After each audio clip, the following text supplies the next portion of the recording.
नमस्कार दोस्तों, आपका स्वागत है आपके अपने YouTube चैनल द WWMS पर। तो आज हम लोग पिछले जो भी लेक्चर्स है उसके आगे पढ़ेंगे, जो कि लेक्चर नंबर 4 है आज। तो चलिए वीडियो को स्टार्ट करते हैं।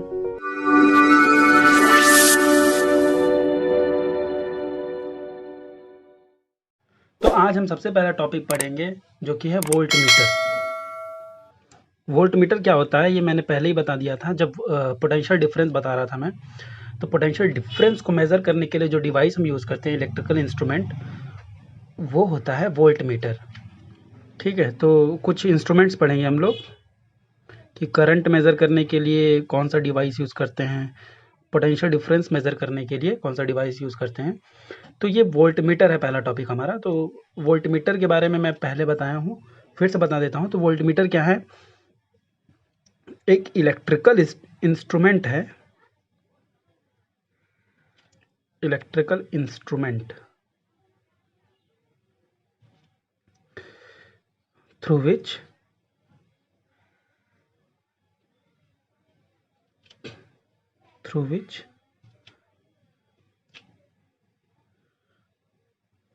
potential difference is measured। और ये कैसे पोटेंशियल डिफरेंस को मेज़र करता है? देखिए, कोई एक मान के चलते हैं, ये सर्किट डायग्राम है। ये हमारा कोई बल्ब लगा हुआ है। अभी मैं बताऊंगा कि सर्किट डायग्राम होता क्या है, उसके बारे में डिटेल में बताऊंगा अभी। ये मान लेते कोई सर्किट डायग्राम है और ये कोई बैटरी से कनेक्टेड है। बैटरी से कनेक्टेड है, सब मैं अभी डिटेल समझाऊंगा कि बैटरी क्या होता है, सेल क्या होता है और सर्किट डायग्राम क्या होती है, सब अभी डिटेल में बताऊंगा मैं। तो हम जो वोल्ट मीटर का साइन क्या होता है?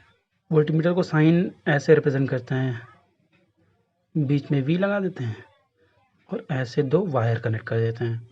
ठीक, एक साइड में पॉजिटिव टर्मिनल होता है, एक साइड में निगेटिव टर्मिनल होता है। तो उसको कैसे कनेक्ट करते हैं आपको पता होगा, मैंने बताया था कि किसी वायर के अंदर जिसके अंदर हमको पोटेंशियल डिफरेंस मेज़र करना है, हम दो पॉइंट को लेते हैं। तो एक पॉइंट इधर ले लेते हैं, एक पॉइंट इधर ले लेते हैं। तो इन दोनों पॉइंट में हम लगा देते हैं पोटेंशियल ये वोल्ट मीटर को।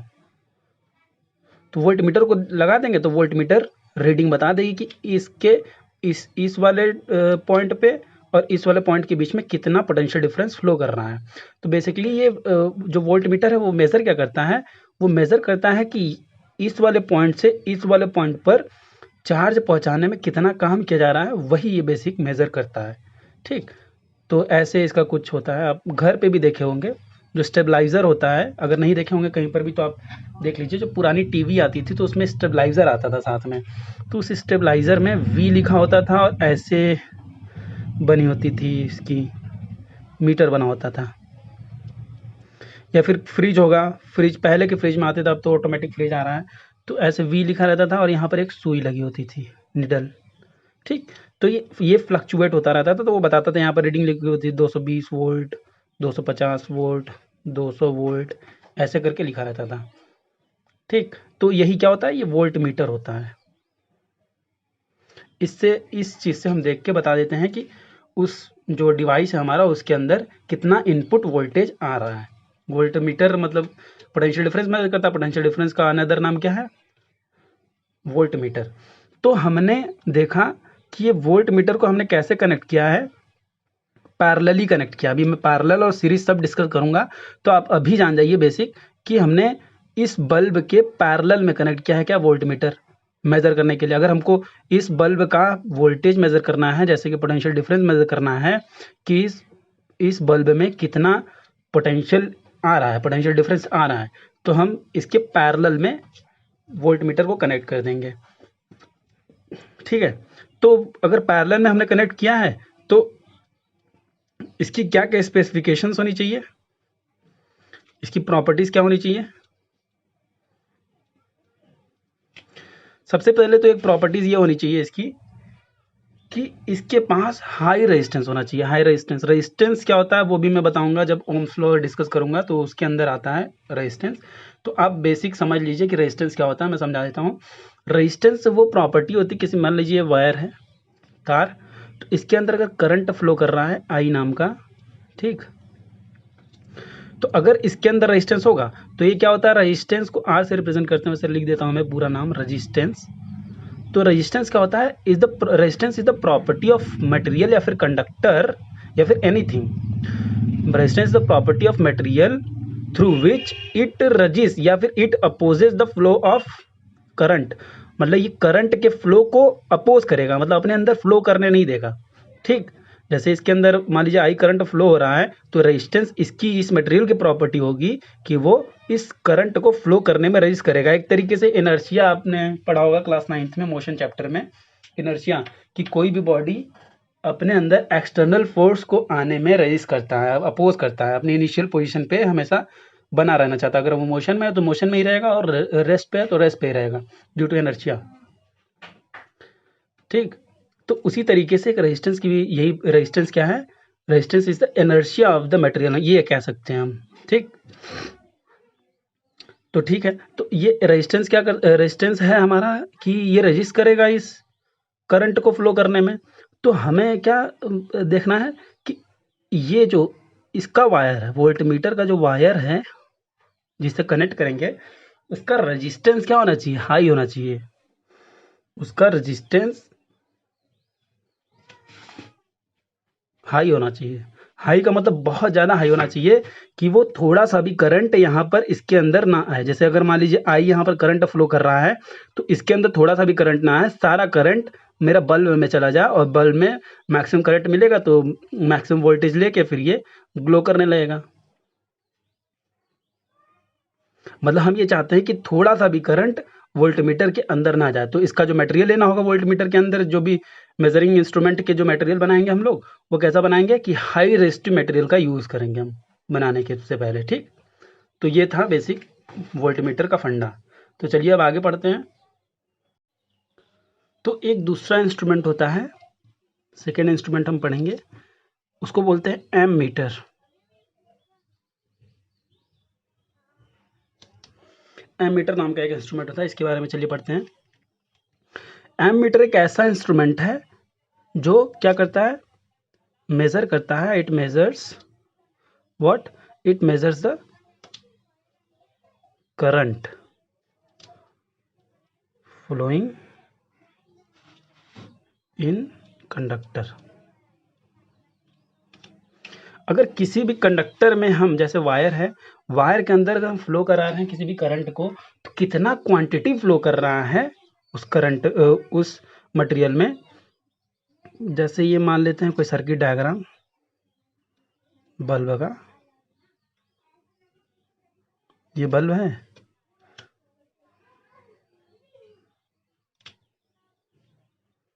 अभी पूरा डिटेल बताऊंगा सर्किट डायग्राम में। तो इसके अंदर बल्ब है और ये सेल लगा हुआ है, तो फिर सेल लगा हुआ है तो इसके अंदर करंट भी फ्लो होगा। करंट मान लेते हैं लेट आई, करंट फ्लो कर रहा है इसके अंदर। तो हमें मेजर करना है कि इसके अंदर करंट जो फ्लो कर रहा है वो कितना फ्लो कर रहा है, ठीक। तो हम कैसे कनेक्ट करते हैं किसी भी सर्किट में, तो क्या करते हैं, सर्किट को पहले ब्रेक करते हैं, ठीक। सर्किट को ब्रेक करते हैं और इसका रिप्रेजेंटेशन होता है मीटर का, ए लिख देते हैं यहाँ पर, और इसका वायर कनेक्टिंग वायर होता है, पॉजिटिव निगेटिव टर्मिनल।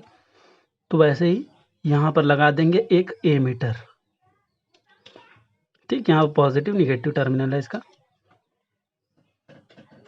और ये कैसे लगाते हैं, ये सीरीज में लगाते हैं।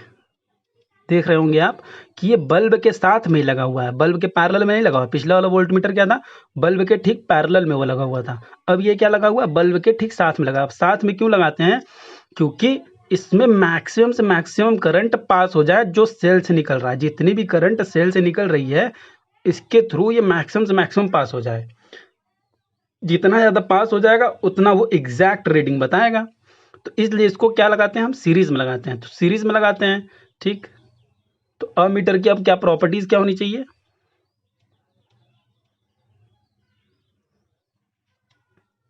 सीरीज में लगा रहे हैं तो इसकी क्या प्रॉपर्टीज होनी चाहिए कि मैक्सिमम करंट ड्रॉ कर ले, ठीक। मैक्सिमम करंट खींच ले इस सेल से और थोड़ा सा भी करंट लॉस ना करे। तो कैसा मटेरियल इसके अंदर यूज करना चाहिए, इसका जो रेजिस्टेंस होना चाहिए कैसा होना चाहिए,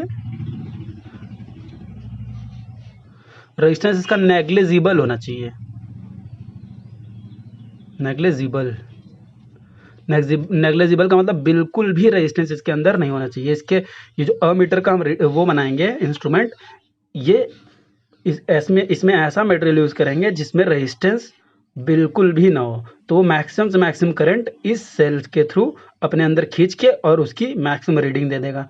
तो अमीटर भी आप देखेंगे वही जो मैंने एग्जांपल बताया था फ्रिज वाला, तो इस तरीके से फ्रिज का बॉक्स होता है, एक ए लिखा होता है इस पे, एक पे बी लिखा होता है। तो इसमें करंट की सुई लगी होती है, यहाँ पर रीडिंग बताता है, और यहाँ पर वोल्टेज की रीडिंग बताता है, सुई लगी होती है। तो वही इसमें जो लगा होता है वो अमीटर होता है, ठीक। एक जिस पे ए लिखा होता है वो अमीटर होता है, और इस बी लिखा होता है वो वोल्ट मीटर होता है। तो वी वाला वोल्टेज मीटर मेजर करता है, ए वाला करंट मेजर करता है कि उस सर्किट में कितना करंट फ्लो हो रहा है, ठीक। तो अमीटर में क्या क्या हमने पढ़ा है कि अमीटर को हमेशा सर्किट में लगाएंगे तो वो सीरीज में लगाएंगे, और अमीटर के अंदर जो मटेरियल यूज करेंगे उसकी जो रेजिस्टेंस होनी चाहिए वो नेग्लिजिबल होना चाहिए, बिल्कुल भी नहीं होनी चाहिए, ठीक है। ये आपको इंपॉर्टेंट पॉइंट याद होनी चाहिए जो बोर्ड एग्जाम के लिए भी बहुत इंपॉर्टेंट है, और वाइवा में भी क्वेश्चंस ये पूछे जाते हैं। तो चलिए आगे बढ़ते हैं। तो अब हम जानते हैं जो हमने लास्ट लेक्चर में पढ़ा था कि चार्ज को फ्लो कराने के लिए मान लेते हैं इलेक्ट्रिक कंडक्टर है, मतलब इलेक्ट्रिकल वायर है, इसके अंदर हमको चार्ज को फ्लो कराना है, मतलब इस पॉइंट से इस पॉइंट तक पहुंचाना है। तो इसके अंदर किसी भी कोई दो पॉइंट को मैंने कंसिडर कर लिया है, ए बी है और ये कंडक्टर जो है बड़ा है। इस कंडक्टर के अंदर हमने दो पॉइंट कंसिडर कर लिया ए और बी। तो इस पॉइंट मतलब इस कंडक्टर के अंदर इस पॉइंट से इस पॉइंट पर हमको अगर चार्ज को पहुंचाना है तो इसके अंदर हमको ज़रूरत क्या पड़ेगी, पोटेंशियल डिफरेंस की ज़रूरत पड़ेगी। हमने लास्ट लेक्चर में देखा था कि अगर जब तक पोटेंशियल डिफरेंस हम इसके अंदर नहीं मेंटेन करेंगे तब तक चार्ज फ्लो करेगा नहीं यहाँ से यहाँ। अगर चार्ज नहीं फ्लो किया तो फिर करंट नहीं फ्लो करेगा। तो इनडायरेक्टली क्या हम कहना चाह रहे हैं ये कि जब तक पोटेंशियल डिफरेंस को हम मेंटेन नहीं करेंगे तब तक कंटिन्यूअस फ्लो ऑफ करंट नहीं होगा। तो पोटेंशियल डिफरेंस ये नहीं कि आप थोड़ा सा दे के फिर हटा लें फिर हमेशा के लिए होता रहेगा, ऐसा नहीं। तो पोटेंशियल डिफरेंस को क्या होगा कि मेंटेन करना पड़ेगा हमको कंटिन्यूअस फ्लो ऑफ करंट के लिए। हमको कंटिन्यूअस फ्लो चाहिए करंट की, मतलब हमारा अगर मान लेते हैं अगर इसमें हम कोई भी बल्ब को कनेक्ट कर दिए तो कंटिन्यूअस हमको ग्लो चाहिए, ये थोड़ी कि बार बार जले बुझे ये बल्ब हमारा। तो हमको कंटिन्यूअस हमको चाहिए कि ये कंटिन्यूअस जलता रहे। तो फिर हमको क्या चाहिए, कंटिन्यूअस फ्लो ऑफ करंट। और कंटिन्यूअस फ्लो ऑफ करंट के लिए एक पोटेंशियल डिफरेंस को मेंटेन करने के लिए एक डिवाइस चाहिए होगा, फिर पोटेंशियल डिफरेंस को मेंटेन करने के लिए। तो इस पोटेंशियल डिफरेंस को मेंटेन करने के लिए एक इंस्ट्रूमेंट होता है जिसको बोलते हैं सेल। ये होता है सेल का रिप्रेजेंटेशन। ये होता है पॉजिटिव टर्मिनल, इसका जो बड़ा वाला होता है उसको बोलते हैं पॉजिटिव टर्मिनल, और ये छोटा वाला जो होता है उसको बोलते हैं निगेटिव टर्मिनल। सेल लगाएंगे या फिर क्या लगाएंगे, बैटरी। किसी भी इलेक्ट्रिकल सर्किट में या तो सेल लगाएंगे या तो बैटरी। तो बैटरी और सेल में कोई डिफरेंस नहीं है।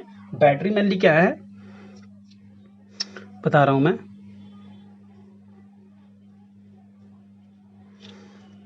पॉजिटिव टर्मिनल निगेटिव टर्मिनल, बड़ा वाला पॉजिटिव छोटा वाला निगेटिव। तो ये बैटरी है। अब बैटरी और सेल को पहचानने का तरीका ये है कि बैटरी क्या होता है, this is the combination of cell, combination of cells. जब दो या दो से अधिक सेल्स को आपस में जोड़ देते हैं तो फिर वो क्या काम करता है, बैटरी का काम करता है, और उसको बैटरी बोलने लगते हैं। वो बैटरी सेल ही होता है, लेकिन कितने सेल होते हैं, दो होंगे, मिनिमम दो होंगे, ज़्यादा से ज़्यादा तो कितने भी हो सकते हैं। जितना पावरफुल बैटरी बनाना है आपको उतना मैक्सिमम से मैक्सिमम आप सेल को ऐड करते जाइए। तो अब ये जो दो डिवाइस हैं सेल या फिर बैटरी हम ऐड कर देते हैं अपने इलेक्ट्रिकल सर्किट में। किस लिए ऐड करते हैं, पोटेंशियल डिफरेंस को मेंटेन करने के लिए। पोटेंशियल डिफरेंस को मेंटेन क्यों करना है, क्योंकि हमको क्या चाहिए, continuous flow of electric current चाहिए। अब इस सेल के अंदर ऐसा क्या है जो पोटेंशियल डिफरेंस को मेंटेन करता है, समझ लेते हैं। सेल क्या है, सेल के अंदर कुछ केमिकल्स होते हैं जो केमिकल आपस में रिएक्ट करते रहते हैं, केमिकल रिएक्शंस होते हैं।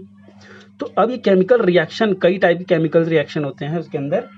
तो वो केमिकल रिएक्शन होता है केमिकल रिएक्शन होगा तो फिर उसके अंदर कुछ एनर्जी डेवलप होगी, केमिकल रिएक्शन के थ्रू फिर एक एनर्जी डेवलप होगी। वही एनर्जी क्या होता है, स्टोर होता है। सेल आपने देखा होगा, नॉर्मल सेल जो मान लेते हैं रिमोट में लगाते हैं सेल, ये पॉजिटिव टर्मिनल, ये निगेटिव टर्मिनल। तो इसके अंदर क्या है, रिएक्शन होता रहेगा, रिएक्शन होता है खूब, क्योंकि केमिकल भरा हुआ है। ड्राई सेल इसको मेनली बोलते हैं, ड्राई सेल। ठीक, ड्राई सेल के अंदर ड्राई केमिकल्स वगैरह यूज करते हैं। तो उसके अंदर केमिकल रिएक्शन हो रहा है, केमिकल रिएक्शन हो रहा है तो एनर्जी डेवलप होगी, एनर्जी डेवलप होगी तो वही एनर्जी क्या होती है, स्टोर हो जाती है पॉजिटिव टर्मिनल और निगेटिव टर्मिनल में। उसी एनर्जी को अब हम यूज कर लेते हैं अपने सर्किट में लगा के। सर्किट क्या होता है मैं अभी बताऊंगा। सर्किट में लगा के हम क्या कर देते हैं, इस सर्किट को पूरा कर देते हैं। तो जिसकी वजह से जो हमारा पोटेंशियल डिफरेंस है वो इस और इस पॉइंट पे हमेशा मेंटेन रहता है। तो हमेशा जब मेंटेन रहेगा पोटेंशियल डिफरेंस तो फ्लो ऑफ करंट जो होगा वो कंटिन्यूअस मिलता रहेगा, कंटिन्यूअस सप्लाई होती रहेगी। तो हमारा बल्ब जो है वो कंटिन्यूअस ग्लो करता रहेगा, जलेगा बुझाएगा नहीं बार बार। ठीक है, तो कंटिन्यूअस ग्लो के लिए हमको क्या चाहिए, कंटिन्यूअस करंट। तो कंटिन्यूअस करंट के लिए क्या चाहिए, पोटेंशियल डिफरेंस। अब पोटेंशियल डिफरेंस को मेंटेन करने के लिए क्या चाहिए हमें, एक सेल या फिर एक बैटरी। तो हमने सेल पढ़ लिया, तो सेल के बारे में जान लेते हैं कि सेल का यूज होता है पोटेंशियल डिफरेंस मेंटेन करने में। तो अब सेल में जो करंट फ्लो करेगा उसकी भी कोई डायरेक्शन होगी। ठीक, तो माने तो पॉजिटिव टर्मिनल है सेल का और निगेटिव टर्मिनल है। तो अगर हम ये वायर कनेक्ट किए, मान लेते हैं कोई वायर है, इलेक्ट्रिकल वायर है, और इससे हम जोड़ दिए एक, ये मान लेते हैं कोई होल्डर है। ठीक, इसी होल्डर में हम क्या फिट कर दिए, एक छोटा सा बल्ब। और इस समय क्या है, सर्किट कंप्लीट, पॉजिटिव टर्मिनल से इसका कनेक्टेड है पॉजिटिव टर्मिनल, और निगेटिव टर्मिनल से इसका कनेक्टेड है निगेटिव टर्मिनल। तो ये क्या करने लगेगा, ग्लो करेगा, मतलब जलने लगेगा अगर नॉर्मल लैंग्वेज में बोले तो ये जलने लगा क्यों, क्योंकि इसको इसमें कंटिन्यूअस फ्लो ऑफ करंट मिल रहा है। ठीक, कंटिन्यूअस फ्लो ऑफ करंट मिल रहा है, किसके थ्रू मिल रहा है, एक सेल के थ्रू। तो अब हम इसमें जानेंगे कि करंट की डायरेक्शन क्या होगी। तो करंट की डायरेक्शन क्या होती है, हमेशा पॉजिटिव टू निगेटिव टर्मिनल होती है। मतलब ये पॉजिटिव टर्मिनल से करंट निकलता है। ठीक, ऐसे होते हुए ये इसके पॉजिटिव टर्मिनल में जाएगा, फिर इसके निगेटिव टर्मिनल में होता हुआ बैटरी के मतलब सेल के निगेटिव टर्मिनल में चला जाएगा।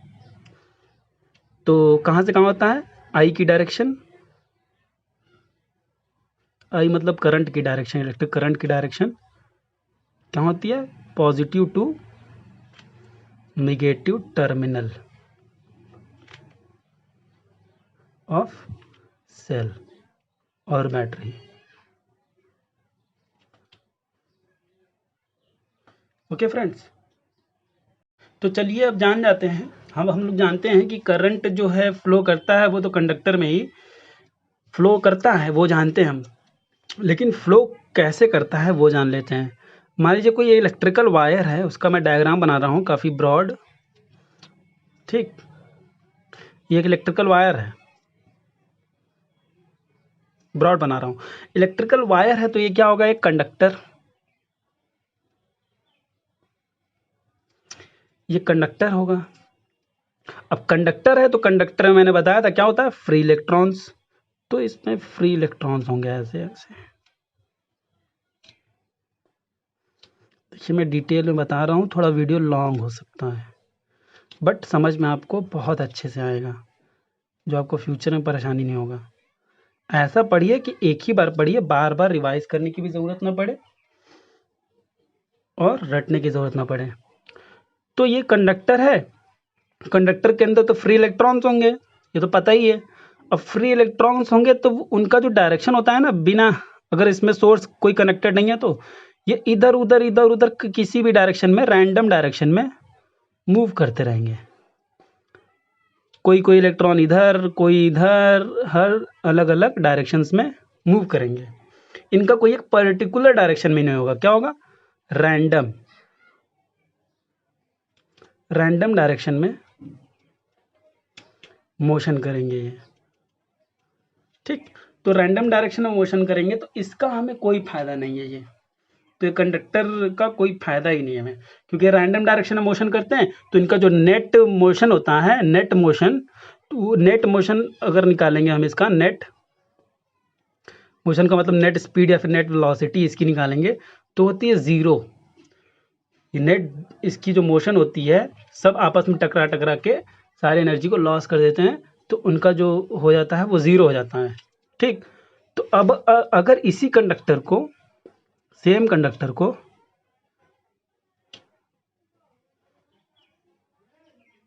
सेम कंडक्टर होगा तो कंडक्टर में तो इलेक्ट्रॉन्स तो रहेंगे ही,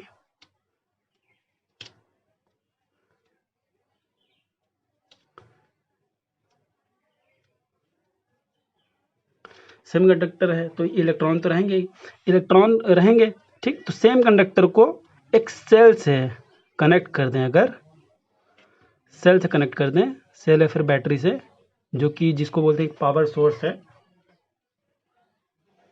पावर सोर्स है, और ये potential difference, continuous potential difference provide करता है। ठीक। तो ये है पॉजिटिव, ये है निगेटिव टर्मिनल इसका। अब हम जानते हैं कि इलेक्ट्रॉन पे कौन सा चार्ज होता है, निगेटिव।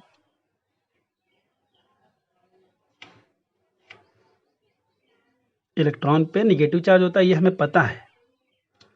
ठीक है, इलेक्ट्रॉन पे निगेटिव चार्ज होता है। तो अब देखिए, ये हमने सर्किट को कंप्लीट कर दिया सेल लगाकर, सेल लगाकर सर्किट को कंप्लीट कर दिया। तो अब ये जो निगेटिव टर्मिनल है, इसके अंदर तो पोटेंशियल डिफरेंस है ना, ये जो निगेटिव टर्मिनल, तो इसके ऊपर क्या है, निगेटिव चार्ज। ये पॉजिटिव टर्मिनल है, ये पॉजिटिव चार्ज। ठीक। ये निगेटिव टर्मिनल है, और ये निगेटिव टर्मिनल किससे अटैच्ड है, यहाँ पर। तो यहाँ पर भी क्या है, निगेटिव टर्मिनल, और यहाँ क्या है, पॉजिटिव टर्मिनल।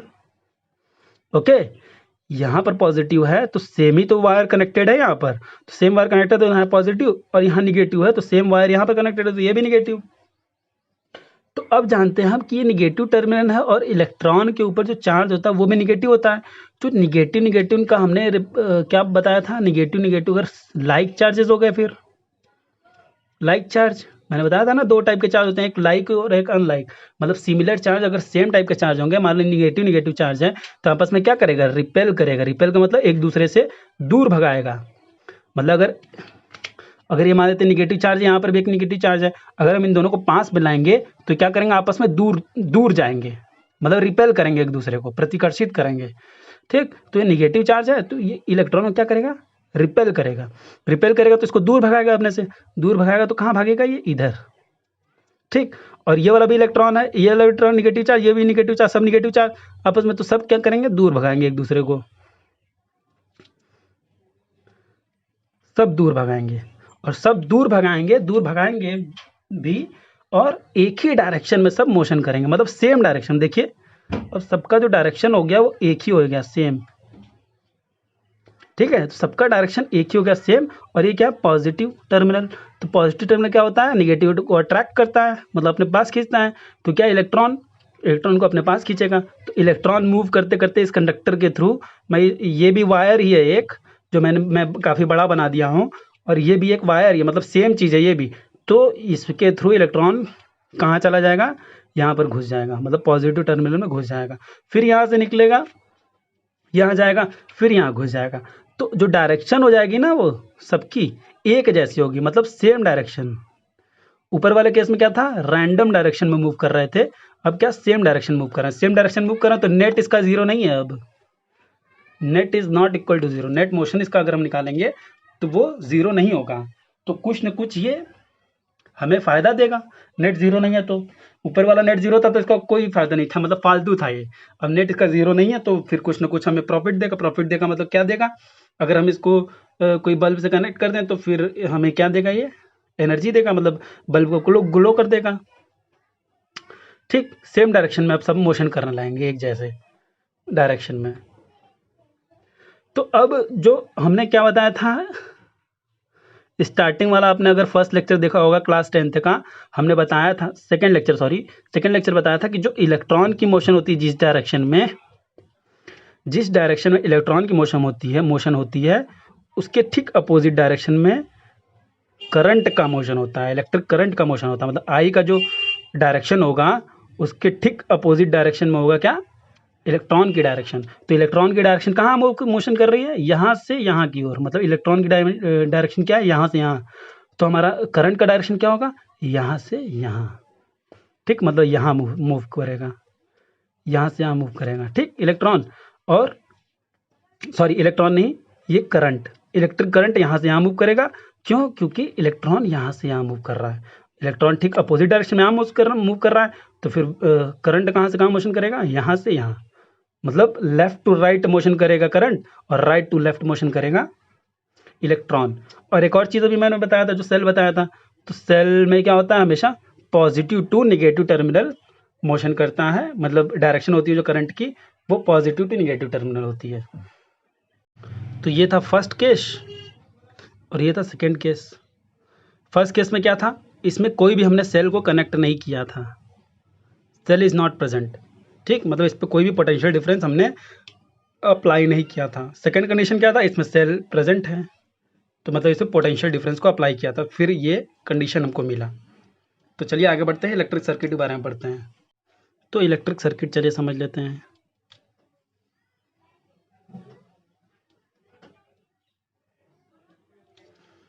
तो इलेक्ट्रिक सर्किट बेसिकली क्या होता है, जो आप अपने घर में यूज़ करते हैं ना, घर में जो वायरिंग होती है। सिंपल इलेक्ट्रिक सर्किट क्या है, वायरिंग जो हम घर में करते हैं ना, वायरिंग जिसके अंदर क्या क्या लगा होता है, स्विच लगा होगा। स्विच रहता है तभी तो खट से आप चालू करते हैं, तो फिर ऑन करते हैं, तो फिर वो फैन ऑन हो जाता है, फिर लाइट्स ऑन हो जाती है। तो स्विच लगा होता है सबसे पहले। और क्या होता है उसमें, वायर्स होते हैं।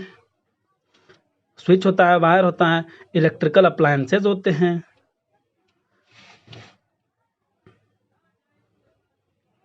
इलेक्ट्रिकल अप्लायंसेज होते हैं। ठीक, इलेक्ट्रिकल अप्लायंसेज जैसे क्या, बल्ब हो गया। ठीक, बल्ब हो गया, फैन हो गया, एसी हो गया, कूलर हो गया, फ्रिज हो गया, कुछ भी चीज़ एटसेट्रा, सब इलेक्ट्रिकल अप्लायंसेज हैं। तो हमको वायरिंग में क्या चाहिए, मतलब इलेक्ट्रिक सर्किट कंप्लीट करने के लिए क्या क्या चाहिए, स्विच चाहिए सबसे पहले मेन, फिर क्या चाहिए, वायर और इलेक्ट्रिकल अप्लायंसेज चाहिए। मेन तीन चीज़ रहेगा। और एक और चीज़ होना चाहिए, क्या मेन तो चीज़ एक भूल ही गए। मेन चीज़ क्या, एक पोटेंशियल डिफरेंस को मेंटेन करने वाला पावर सोर्स चाहिए। पोटेंशियल डिफरेंस मेंटेन करने के लिए, टू मेंटेन पोटेंशियल डिफरेंस क्या चाहिए हमको, सेल या फिर बैटरी।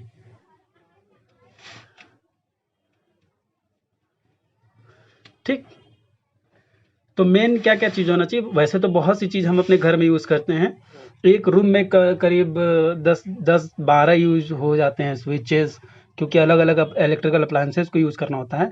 लेकिन मेन हमको क्या क्या चीज़ में, हर चीज़ में ज़रूरत होता है। हर सर्किट में क्या चाहिए, स्विच होता है, वायर्स उसमें लगे होते हैं, वायर्स को बोलते हैं कनेक्टिंग वायर्स भी बोलते हैं इसको, कनेक्टिंग वायर्स। कनेक्टिंग वायर्स का मतलब क्या है, कि वो वायर जो एक दूसरे को आपस में कनेक्ट करे। एक दूसरे को आपस में कनेक्ट करे मतलब स्विच को कनेक्ट करे इलेक्ट्रिकल अप्लायंसेस से, पोटेंशियल डिफरेंस वाले मेंटेन करने के, मतलब सेल या फिर बैटरी से कनेक्ट करे स्विच को कनेक्ट करे इलेक्ट्रिकल अप्लायंसेस से, सबको आपस में कनेक्ट करके जोड़ के रखे। ठीक, कहीं पर टूटा हुआ ना हो, तो उसको बोलते हैं कनेक्टिंग वायर्स। और क्या होता है, ये इलेक्ट्रिकल अप्लायंसेस।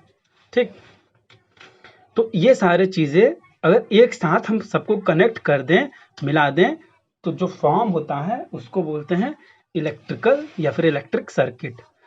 चलिए एक इलेक्ट्रिक सर्किट का फिगर से समझ लेते हैं क्या चीज़ होता है। अब घर में भी किए होंगे छोटे मोटे चीज़ें, छोटे मोटे बल्ब को जलाने के लिए आप यूज़ करते होंगे इसका, कभी भी किए होंगे, छोटे बच्चे होंगे या फिर अभी भी करते होंगे कभी कभी। तो पॉजिटिव टर्मिनल है, यहाँ से कोई वायर हम निकालते हैं, यहाँ से भी कोई वायर निकालते हैं। ठीक, यहाँ से वायर निकाले, फिर क्या, एक स्विच लगा देते हैं। स्विच को मैं ऐसे बना दे रहा हूँ, इसके 2 पॉइंट होते हैं यहाँ यहाँ। ठीक, एक पॉइंट से ये निकला होता है। फिर यहाँ से ये निकला रहेगा, क्या लगा देंगे, एक, हम यहाँ पर इलेक्ट्रिकल अप्लायंसेस को क्या मान रहे हैं, बल्ब मान रहे हैं। ठीक है,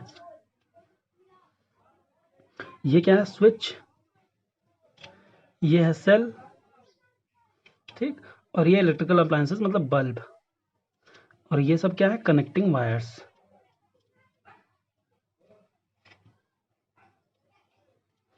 जैसे ये हुआ सब कनेक्टिंग वायर्स हो गए।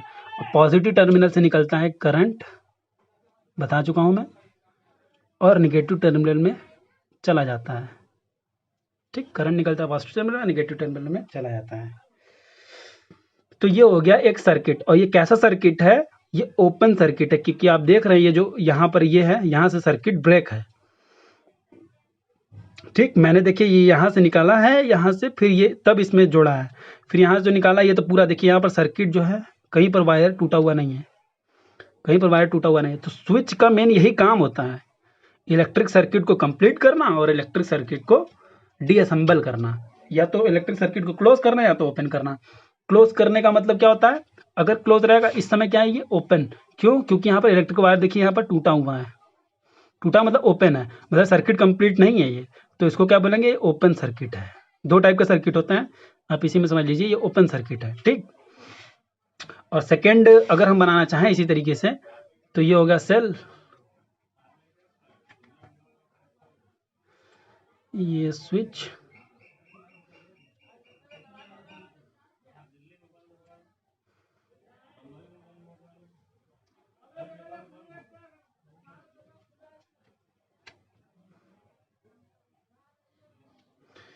यहाँ से करंट आई जाएगा। अब देखिए आई अगर जा रहा है यहाँ से, तो देखिए कहीं पर भी सर्किट ओपन नहीं है, मतलब कहीं पर भी सर्किट टूटा हुआ नहीं है। अब देखिए यहाँ से वायर आया, यहाँ पर, यहाँ से अटैच हुआ, यहाँ से भी देखिए अब अटैच हो गया।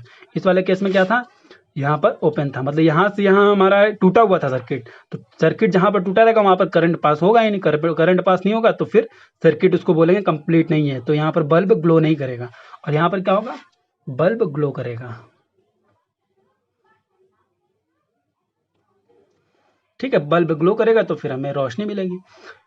तो यहाँ पर देखिए सर्किट कंप्लीट है, पॉजिटिव से निकलेगा ये करंट और निगेटिव में चला जाएगा। और स्विच का मेन काम क्या होता है, ये इसको क्या बोलेंगे, क्लोज सर्किट है, सेकेंड टाइप ऑफ सर्किट है क्लोज सर्किट। ये ओपन सर्किट, ये क्लोज सर्किट। तो स्विच का मेन काम आपने समझ गए होंगे, स्विच का मेन काम क्या है, सर्किट को ओपन या फिर क्लोज करना।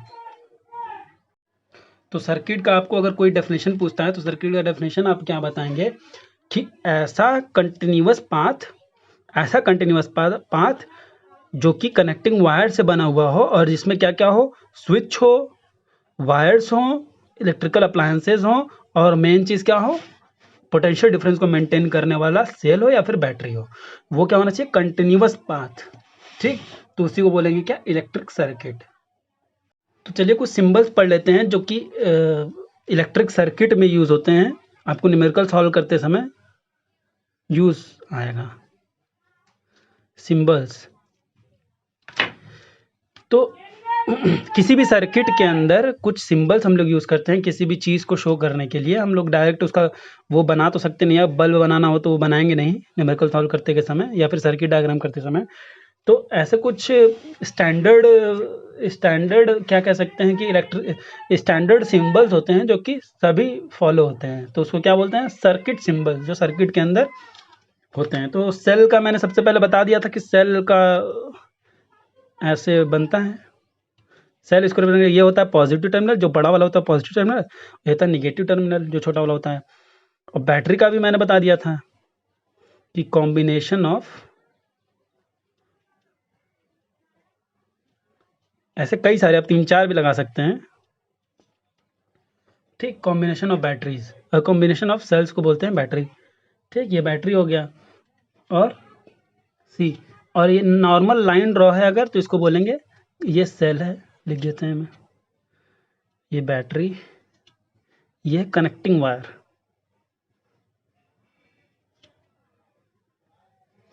ठीक, और डी हो गया, अगर कहीं वायर जॉइंट है तो उसको कैसे शो करेंगे, ये हो गया कनेक्टिंग वायर, और एक यहाँ पर भी कनेक्टिंग वायर है, तो उसको जॉइंट अगर दिखाना है हमको, जॉइंट है इन दोनों, मतलब जॉइंट का मतलब ये है कि ये इससे कनेक्टेड है और ये जॉइंट है यहाँ पर दोनों के बीच में।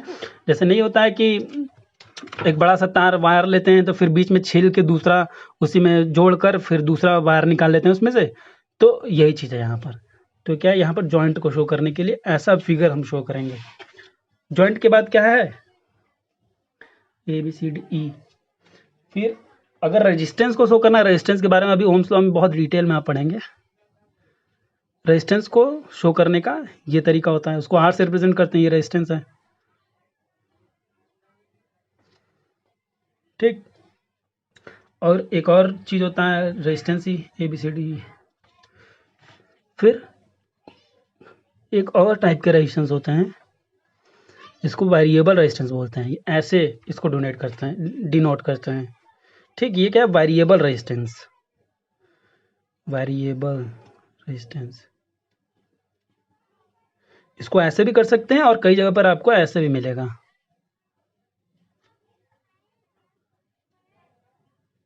ऐसे करके साइन आपको जहां पर भी दिख जाएगा तो आप क्या समझ जाएंगे कि वो वेरिएबल रेजिस्टेंस है।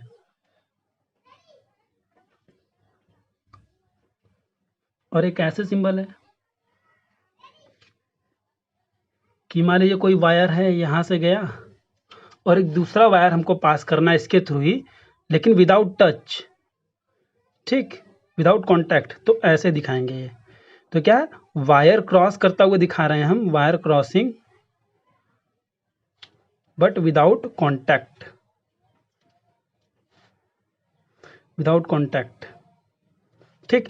ये वायर क्या कर रहा है, इसके ऊपर से हम उठाकर यहां से ला रहे हैं, इसकी इन दोनों के बीच में कोई कॉन्टैक्ट नहीं, मतलब इसमें जो करंट फ्लो कर रहा है वो इसमें जरूरी नहीं कि वही फ्लो करे, ठीक। यहाँ पर जॉइंट नहीं है, जॉइंट को दिखाने के लिए ऐसे रिप्रेजेंट करेंगे। और बिना जॉइंट का इसके ऊपर से लेके गए, मतलब ये भी तार है, इसको बिना छीले इसको ऊपर से लेके चले गए हैं, ठीक। कोई भी जॉइंट इन दोनों के बीच में नहीं है, तो ऐसे शो करेंगे। फिर उसके बाद से अगर स्विच को शो करना हो, ओपन, अब स्विच भी दो टाइप के होते हैं, एक ओपन एक बार क्लोज। तो ये ओपन स्विच का सिंबल है, ठीक है। ये ओपन स्विच का सिंबल है, क्यों, क्योंकि यहाँ पर देखिए कनेक्टिंग वायर है यहाँ पर, तो फिर ये इससे टच नहीं है, तो ये ओपन स्विच का सिंबल है। और एक और इसका सिंबल होता है, या तो ऐसे भी आपको दिख सकता है कहीं पर, ओनली स्मॉल ब्रैकेट टाइप का बना हो, तो इसको भी ओपन स्विच का सिंबल बोलेंगे। Close close close circuit symbol भी देख लीजिए। ये ऐसे आया, ऐसे गया, फिर उसके बाद यहाँ से तार निकला, यहाँ से अटैच हो गया, तो क्या है, close circuit switch, close switch. फिर एक बल्ब का भी अगर आता है, बल्ब भी वैसे रेजिस्टेंस टाइप में ही बन के आ जाता है, लेकिन कभी कभी डायरेक्ट बल्ब ही बना के दे देते हैं, तो वो आपको डायरेक्ट समझ में आ जाएगा। ऐसे ही बनाते हैं बल्ब टाइप का ही सिंबल, ऐसे जहाँ पर ही आपको दिख जाए उसको बोलेंगे बल्ब। या फिर एक और सिंबल रिप्रेजेंट करते हैं,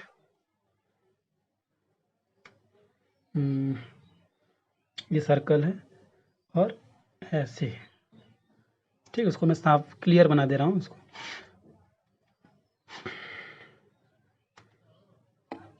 सर्कल बना रहेगा और इसके ऊपर ऐसे करके डिजाइन बना रहेगा, तो इसको भी क्या बोलेंगे, बल्ब है, ठीक है दोस्तों। तो अब तक हमने देखा सर्किट का, जो सर्किट क्या होता है, इलेक्ट्रिक सर्किट किसे कहते हैं, और उसके बाद से जो सर्किट डायग्राम में यूज होने वाले सिंबल्स होते हैं, जो स्टैंडर्ड सिंबल्स हैं, वो हमने देख लिया कि कैसे कैसे वो सिंबल बनाए जाते हैं। अब देख लेते हैं, समझ लेते हैं सर्किट डायग्राम के बारे में कि सर्किट डायग्राम आखिरकार ड्रॉ कैसे होता है। सर्किट डायग्राम, जैसे हमने उसमें बनाया था सर्किट को, ऐसे करके बैटरी बनाया था, फिर ऐसे ऐसे ऐसे ऐसे वायर को ले गए, यहाँ स्विच बना दिया कहीं पर, फिर उसके बाद ले गए, फिर यहाँ पर बल्ब बना दिया, फिर यहाँ से वायर, ये थोड़ा सा गलत बना हुआ है लेकिन ठीक है। अब ऐसे ऐसे मैंने बताया था, तो इलेक्ट्रिक सर्किट को मैंने डिफाइन करने के लिए, बट ऐसे सर्किट डायग्राम को बनाया नहीं जाता है फिजिक्स में। फिजिक्स में सर्किट डायग्राम को बनाने के लिए कुछ रूल्स होते हैं, तो वो देखिए कैसे। सबसे पहले क्या है, सेल को दिखाते हैं, सेल या फिर बैटरी को, ये होता है निगेटिव, ये पॉजिटिव, ये बीच में कनेक्शन नहीं है, बीच में कनेक्शन नहीं है। ठीक, फिर अगर यहाँ पर कुछ हमको दिखाना हो, जैसे फिर उसके बाद दिखाते हैं यहाँ पर सर्किट ब्रेक करके, यहाँ पर स्विच दिखाते हैं। ठीक, ये क्या है, स्विच, ये है सेल, यहाँ स्विच लगा हुआ है, आप ये मत समझिएगा कि वायर ही है। फिर उसके बाद क्या, एक कोई लोड होना चाहिए। अब लोड मैं बता रहा हूँ लोड क्या होता है। लोड कोई भी एक इलेक्ट्रिकल अप्लायंस है, कोई भी इलेक्ट्रिकल अप्लायंस को बोलते हैं क्या, लोड। इलेक्ट्रिकल अप्लायंस को दूसरे लैंग्वेज में बोला जाता है लोड। लोड का मतलब बेसिकली ये है कि जो करंट अपने अंदर कुछ ड्रॉ करे, अपने अंदर कुछ करंट को खींचे। ठीक, तो उसको बोलते हैं लोड। ये क्या हो सकता है, बल्ब हो सकता है, वो जो इलेक्ट्रिकल अप्लायंसेस के बारे में जो मैंने बताया था पिछले वाले टॉपिक पे, तो वही सब होते हैं लोड। तो कोई लोड होना चाहिए, तो मान लेते हैं यहाँ पर लोड क्या है, एक बल्ब। बल्ब का सिंबल ये होता है। तो ये हो गया हमारा सर्किट डायग्राम। इसमें क्या क्या बेसिक शो करना होता है, सबसे पहले आपको सेल देखना होता है, फिर स्विच शो करना होता है। अगर स्विच जरूरी भी नहीं है कि स्विच शो ही करें, आपको कई सारे ऐसे न्यूमेरिकल मिलेंगे जहाँ पर स्विच नहीं लगे होंगे। तो आपको जो जो इंपॉर्टेंट चीज़ लगा हुआ मिलेगा वो आपको दिखेगा कि सेल लगा हुआ है, उसके बाद से करंट की डायरेक्शन दी हुई है, करंट की डायरेक्शन भी शो करना ज़रूरी है। करंट यहाँ फ्लो करेगा, यहाँ से फिर यहाँ आएगा। और ये क्या है, बल्ब। ठीक, अब इसी बल्ब के जगह पे कोई एक रजिस्टर भी हो सकता है। जैसे हम रजिस्टर को ड्रॉ करें, ये रजिस्टर, रजिस्टर इसको बोलते हैं। अभी पिछले वाले में बताया था मैंने कि सिंबल्स में क्या होता है, रजिस्टर या फिर रेजिस्टेंस इसको बोलते हैं। तो रजिस्टर लगा हुआ है, फिर यहाँ एक सेल लगा देंगे, ये हो गया सर्किट कंप्लीट। यहाँ पर कहीं ब्रेक करके यहाँ पर लगा देंगे कहीं स्विच। ओके, फिर दिखा देंगे इसका करंट का डायरेक्शन दिखा देंगे, ये हो गया रजिस्टर। फिर उसके बाद अगर और भी कुछ लगाना चाहें, ये मैंने क्लोज के बारे में दिखाया, क्लोज। ऐसा और भी कुछ लगाना चाहें इसमें, मान लीजिए कि ऐसा सर्किट ड्रॉ करें हम जिसमें हम शो करें कि एमीटर को लगा दें और वोल्ट मीटर को भी लगा दें। तो जैसे ये बल्ब है,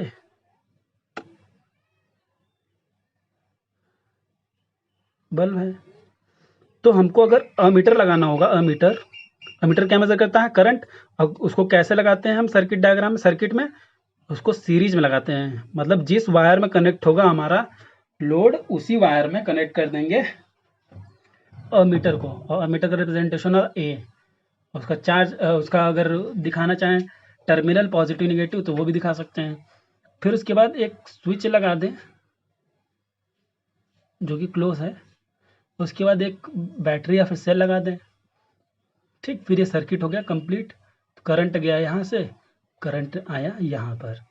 अगर इसमें वोल्टमीटर भी लगाना हो हमको, इसका वोल्टेज भी मीटर, वोल्टेज या फिर पोटेंशियल डिफरेंस को भी मेजर करना हो, तो वोल्टमीटर कैसे लगाएंगे, यहाँ से वायर को कट करेंगे, मतलब जॉइंट लगाएंगे, यहाँ से वायर निकालेंगे, यहाँ एक वोल्टमीटर लगाएंगे, फिर यहाँ जाएंगे, यहाँ पर भी वायर को फिर जॉइंट कर देंगे।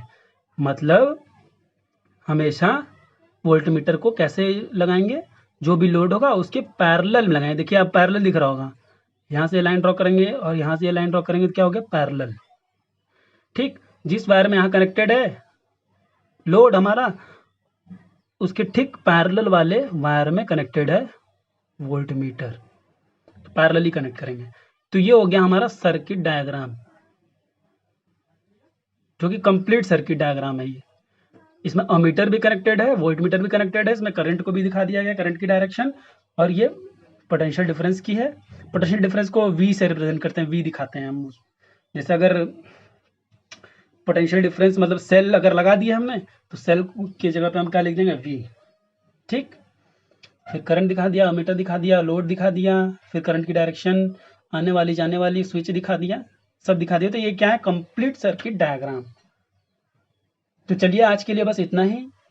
उम्मीद करता हूँ आपको हमारा लेक्चर अच्छे से समझ में आया होगा। तो अगले अगले लेक्चर्स आपके लिए बहुत ज़्यादा इंपॉर्टेंट लेक्चर्स होने वाले हैं, जिसमें हम लोग पढ़ेंगे ओम्स लॉ से स्टार्टिंग करेंगे। आपका मेन जो चैप्टर स्टार्ट होता है इंपॉर्टेंट टॉपिक से, वो यहीं से स्टार्ट होता है ओम्स लॉ से। अभी तक जितना आपने पढ़ा था वो था बेसिक। तो आप सोच रहे होंगे कि बेसिक में ही केवल 4 लेक्चर था, तो आगे अभी कितना लेक्चर बचा होगा। ज़्यादा लेक्चर नहीं बचा है, आपको मेन ओम्स लॉ इसमें पढ़ना है, फिर उसके बाद में सीरीज कॉम्बिनेशन, पैरेलल कॉम्बिनेशन, ये सब पढ़ना है, रेजिस्टेंस के बारे में कुछ पढ़ना है, फिर पावर पढ़ना है, हीटिंग इफेक्ट पढ़ना है, ठीक है। फिर उसके बाद पढ़ना है कि आप जो यूनिट पे करते हैं पर यूनिट रुपए किलोवाट आवर के फॉर्म में, तो कितना पे करते हैं वही सब आपको पढ़ना है। अब ज़्यादा बचा नहीं है, अब लेकिन मेन इंपॉर्टेंट टॉपिक अब नेक्स्ट लेक्चर से स्टार्ट होने वाला है। तो आप हमारे वीडियोस को कंटिन्यू देखते रहिए। अब तक जितना आपने पढ़ा है लेक्चर 4 तक, वो सारे बेसिक थे आपको आगे पढ़ने के लिए। अगर वो पिछला वाला जितने भी लेक्चर्स आपने नहीं पढ़ा है वो आप नीचे डिस्क्रिप्शन लिंक में जाकर देख लीजिए, हमने लिंक वहाँ पर डाल दिया हुआ है। तो उसको देखने के बाद फिर इस लेक्चर को देखिएगा, फिर कंटिन्यू आपको लेक्चर समझ में आने लगेगा। सारे लेक्चर्स तभी समझ में आएंगे जब आप पूरे लेक्चर्स कंटिन्यू स्टार्टिंग से अंत तक देखेंगे। तो धन्यवाद आज के लिए, अब नेक्स्ट लेक्चर में मिलते हैं।